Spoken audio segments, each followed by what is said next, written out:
So I just realised this video is going up on Halloween. I hate Halloween, but happy Halloween to everyone who does enjoy it. That'll work as an intro.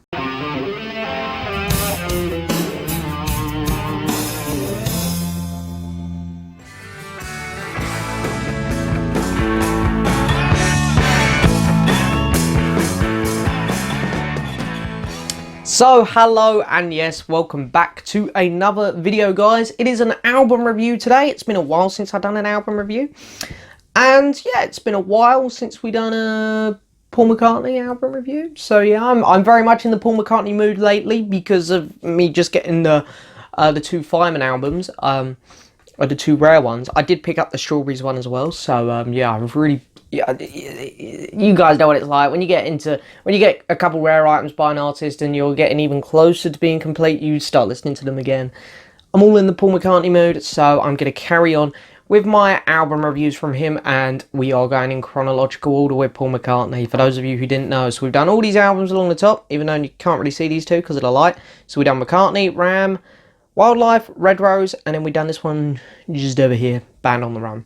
So yeah, we're getting quite far in now with the McCartney album reviews, so we're going to be taking a look at Paul McCartney and Wings of Venus and Mars today. But before we get on with the album review, I have a couple really super duper quick things I want to say.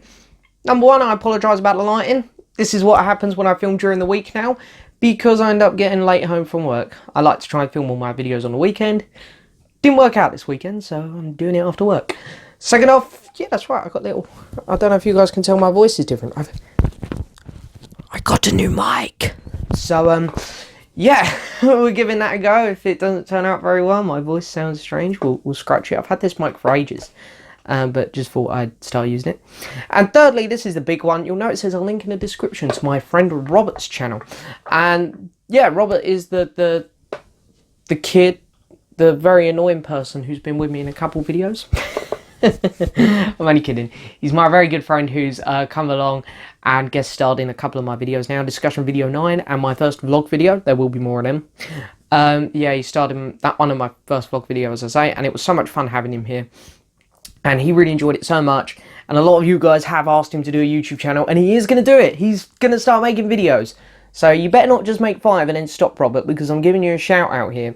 So make sure you go subscribe to his channel. His first video is going to be up on the weekend, and I will be there. He's very kindly invited me to come and guest star in it. So if you want to see an extra video starring moi, make sure you head over to his channel, because we're going to film it Saturday, so it might be up Saturday, if not Sunday. We're not 100% sure what the topic's going to be yet, but it could be music related, it could be movie related. I think he's going to do all sorts of things on his channel. We're not too sure yet, but I think at the minute we're leaning towards maybe a Game of Thrones related video. So yeah, make sure you check that out. But anyway, let's get on with the album review today. So it is Venus and Mars by Paul McCartney and Wings. So we're going to do the usual, going to give you a bit of information about the album. We're going to go over each track individually and mark them at 10, but we won't be done there, because then what we're going to do is we're going to take a look at the album artwork, mark the artwork out of 10, add up all the scores given, divide it by the total number of scores given, which is going to give us an overall marking for this album out of 10. There is, once again, no album ranking board today. Let me explain myself, because I know a lot of you guys get a little bit annoyed when I don't bring the album ranking board into it. Because I have printed out the slip and everything for this album. I'm trying to figure out a new way to do the album ranking board, because it's getting really full up now. And the score that this one gets is in a really crowded area on the board, and literally I couldn't even fit it on. So I'm trying to come up with a solution to that. So yeah, no album ranking board today, unfortunately, but as I say, maybe next review or maybe the one after, I'm really going to try and push to get a new album ranking board up and running. But anyway, I've rambled enough now. We're at the 4-minute mark. Let's just start talking about this album. So Paul McCartney, Venus and Mars has come out on the 27th of May, 1975. It is the 6th studio album that McCartney has released since the breakup of the Beatles, but the 4th Wings one.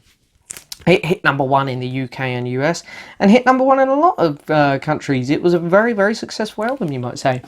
But this is the first of many things for Paul on this album. This is the first album after, of course, the very well claimed Band on the Run. This was Paul's biggest album.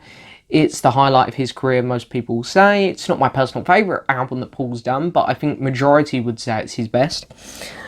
So yeah, he was following up that masterpiece of a record.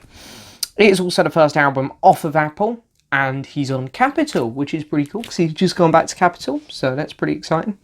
And it is the first album featuring Jimmy, I'm going to apologise here if I say the surname wrong, McCulloch, and again I might get the first name wrong here, Geoff Britton. And yeah, Jimmy is a fantastic guitarist. He took lead guitar, I believe, in the later part of Wings, over from Denny Laine, because Denny Laine was the lead guitarist. And yeah, he's incredible, as we'll discover on a certain song on this album. But as for Geoff, probably saying that wrong, I'm 100% certain I'm saying it wrong, who is the drummer, quit after only recording 3 songs, because him and Jimmy were just not getting along. So he quit, but luckily it's pretty good. We got Joe English, and he's again, he doesn't shine loads on this album, but I think he shines more on this album here, which we'll probably be talking about in a couple months.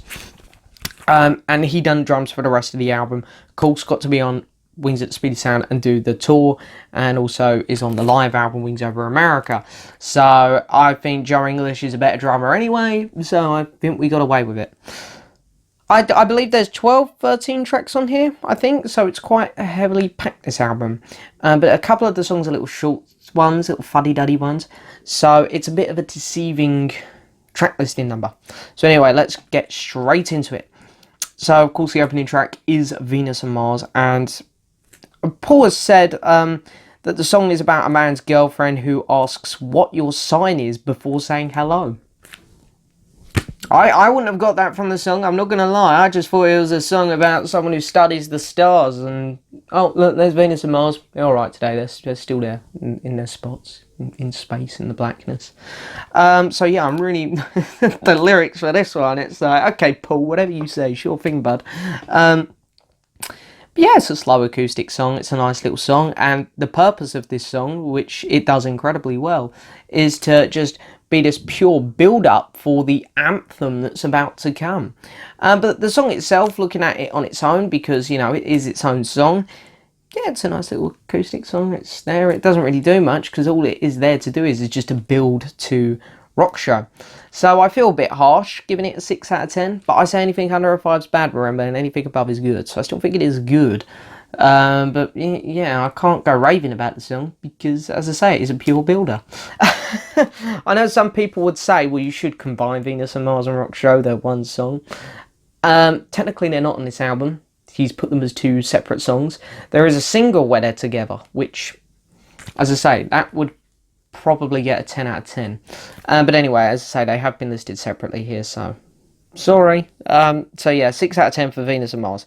But then we move on to a Rock Show, which, as I say, is an anthem. It is a fantastic rock song. It is the perfect song. I think it was made for this. It is the perfect song to open up live concerts with, which he does at the Over America one. And I'm surprised he doesn't do it more often today. Maybe just the voice can't quite get it today. But, you know, it's a fantastic song. It's quite a long song. But so as long as the songs have the song changes its characteristics and the song keeps moving and flowing, which it does. There's fantastic moments where Paul would just be doing the Rock Show lines and singing it, rocking it out, belting it, and then he'll slow down and he has this bit where he's singing in a really cool voice going, I'm about to shoot up the city in my green suit or something like that. I do know the lyrics, I'm just doing it off the top of my head. But it's like the song slows down, it builds, there's a couple slow moments. The lyrics to this song are very random, but I love it. He mentions a lot of famous venues, you know, big gig places, which is fantastic. He name drops a couple people, one of which is Jimmy Page. You guys know I mentioned this, huge Led Zeppelin fan. So hearing Jimmy Page's name get mentioned is fantastic. Would have been cool if they got Jimmy Page to play on this one. I reckon Jimmy Page would have absolutely adored to play on a belter like this. So yeah, it's a really good song. I also want to add that I love the little piano bit at the end, which no one talks about. He never ever done it live, the little piano bit at the end, where it's just got a cool funky beat, and then Paul starts doing these weird random vocal bits, and I love it. It's great. I'm going to give it a 9 out of 10, this song. It's a really, really good song. I really like it. Then we get a track called Loving Song. A couple people have tried to put twists on the lyrics to this song, but Paul has just come out and said the song just come to him one day in the early stages of making this album. So just come to him, write it down, done it, recorded, oosh. So yeah, I think that's literally probably all there is to this song, because the lyrics are nothing to go shouting about. Cool thing about this song is, it has Elvis Presley's Heartbreak Hotel double bass on it, which of course Paul owns, and he used it in Abbey Road on a live Chaos and Creation promotion mini concert, which was fantastic. I absolutely loved it. So you can see it there as well. You can't hear it too well. It's not got a big presence in the song at all, but it's cool that it's there. It's a much slower song, which you do need after a rock show, with a really creepy feel to it, which I love. It's got a really cool feel to it. Yeah, I really like it when the song kicks in a bit more. You know, Paul sings one line, and then you just get, as I say, a lot more instruments kick in, and the song gets a lot better. It's not a song which I go back to too much, but it is overall a good song. I'm going to give this track a 7 out of 10. Then we get a track called You Gave Me the Answer. And this song is a tribute to Paul's dad, from Paul obviously, because his dad loved and he played in a big band himself. So it's kind of a tribute to big band music in a way. And big band music's always good, you know. I've got to be in the mood for it, but there's nothing wrong with a bit of big band music. It's good stuff. So Paul really captured that 50s, 60s feel to it, especially with the effect that they put on the vocals. I thought it sounded really good. The piano sounds fantastic. Really clever. It has this little doodly-doo-doo like type bit. I can't do it, you see. It's like I'm here on the camera and I can never do these bits right. Like when I just done the lyrics. Can't do them right. But you guys know what I'm on about. So yeah, the drums are really good as well. The drums really good. So the song works better live, though, I'd say. It's a good song. Again, very similar to Loving Song. I like it a lot. It's not one I rush back to. I'd rather go back and hear the live version from this album, personally. So I'm going to give it a 7 out of 10. Then we get a track called Magneto and Titanium Man, which is a song which tells the story of 3 Marvel characters. So yeah, Marvel fans, if any of my mates are watching, because I know my mates are big Marvel fans. I'm a big Marvel fan. Hey, Marvel's great. You just went to see Thor Ragnarok, as you guys can see. Loved it. Great film. Go see it. Yeah, so Stan Lee himself, the legend. Honestly, adore Stan Lee. One of the greatest minds on the planet, in my opinion. One of the most talented people on this planet. Him himself said that this is a terrific song. And I agree, it is a good song. It's not one of my favourite McCartney ones. Again, it's a song I think works better live. I prefer it on this album. If I'm going to hear this song, I normally go to this album. It's another fun, simple, luddy-duddy McCartney song. I like it. It's good. There's nothing too bad about it. Again, I'm going to throw it another 7. And then we get a track called Letting Go, which is inspired by his relationship with Linda, which is pretty cool, because there's not... I don't know, maybe some of these songs secretly are, but there's not loads of songs on this album which are written for Linda. So it's nice to get one that's for Linda. But then again, it's not a bad thing that he's not always writing songs, because, you know, that's one of the problems with Lennon's solo career, I find. While I love Lennon and his solo career, you know, Yoko has too much of a presence on his albums, not just musically, like when she performs on them, but lyrically as well. Sometimes it got a bit overwhelming. So I really like that Paul has a lot of variety in his writing. He'll write a song about Linda, he'll write a ballad, little fluffy song, like You Gave Me the Answer or a loving song. Then he'll go do something a bit weird, like Magneto and Titanium Man, writing about Marvel characters. I mean, where'd that come from? So I really like that. So Letting Go, it's a nice one to have from Linda. It's the difference between love and obsession. It's like, almost from his opinion, what's the difference between love and obsession? So it's a very interesting song in that regard. It's a bit laid back again, with great guitar work from Danny Lane and Jimmy. I love the horns on this song. They make it. And the backing vocals work really well. But again, it's not a song I go back to loads on this album. It's one of those songs which is there, I enjoy it, and there's nothing wrong with it, but it's not one that I would go shouting about. So I'm going to give this track a 7 out of 10 as well. 4 7s in a row. Moving on to side 2, you can see we're at the 15-minute mark, so I'm going to speed up a bit here. Venus and Mars Reprise. It's a pretty pointless contribution to this album. Don't feel it's needed. It's way too early in the album. Reprises normally work better at the end because it hinders at what came at the start. It's opening up side 2. It's in an awful spot, in my opinion. It's an awful song to open up side 2. The lyrics are very weak. I don't even see the point of them. The only reason I'm going to give this song a 5 out of 10, which is just average, is because I still like the guitar work. It sounds good. And I love the weird instrument bit at the end. I think they've got one of them zigzaggy things or something. I really like that.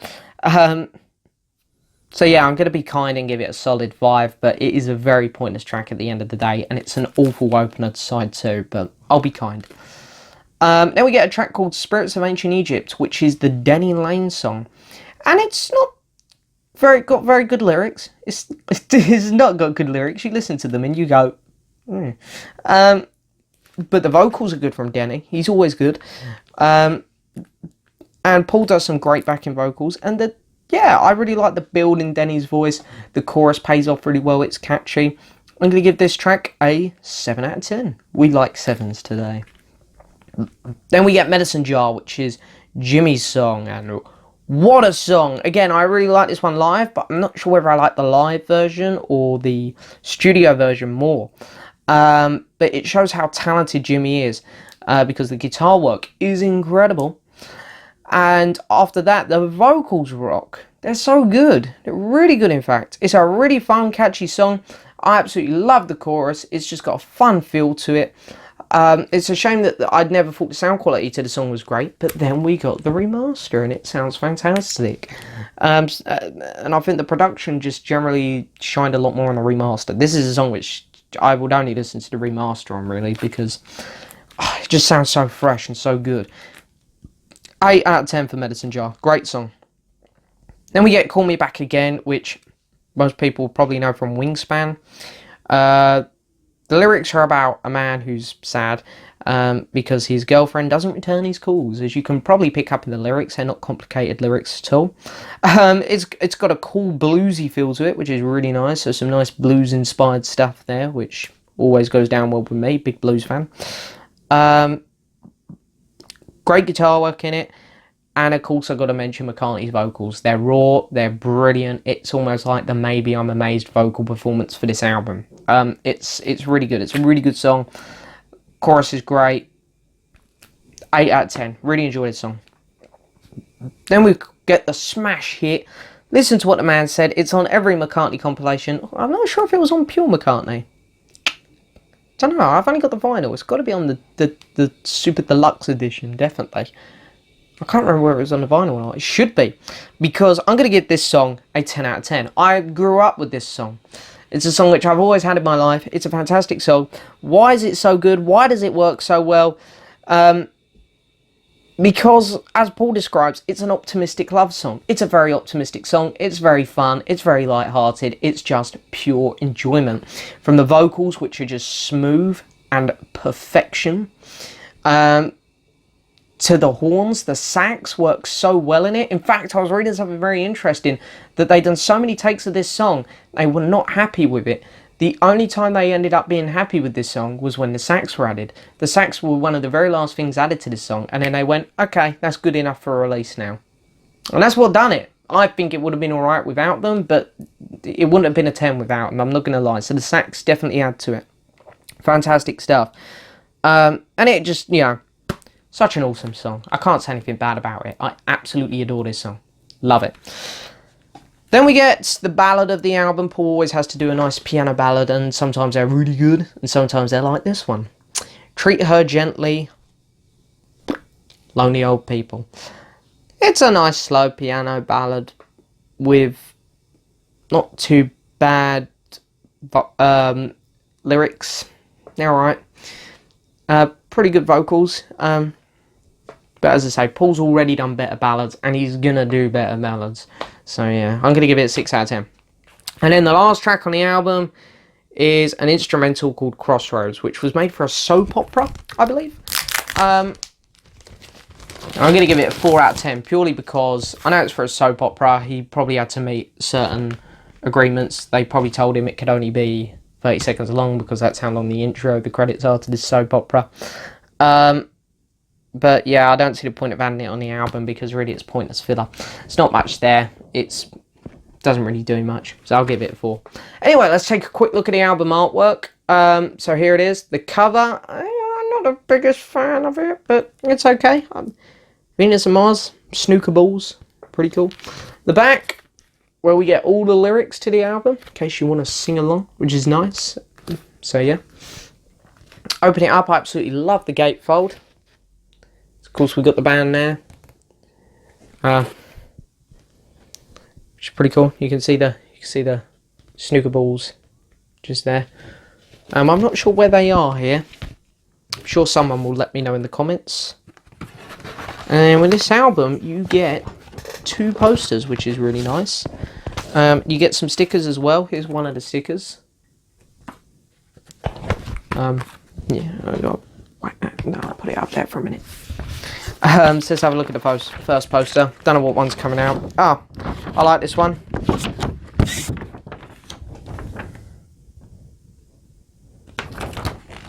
Not sure where they are, what they're doing at that moment in time there, but it's a nice photo. And, you know, if I was a Wings fan back in the day, if I was around back then, I would have put that on my wall. Not sure I would put this one on my wall, but it's quite fun. You can see the band playing with their balls. So, yeah, it's pretty cool.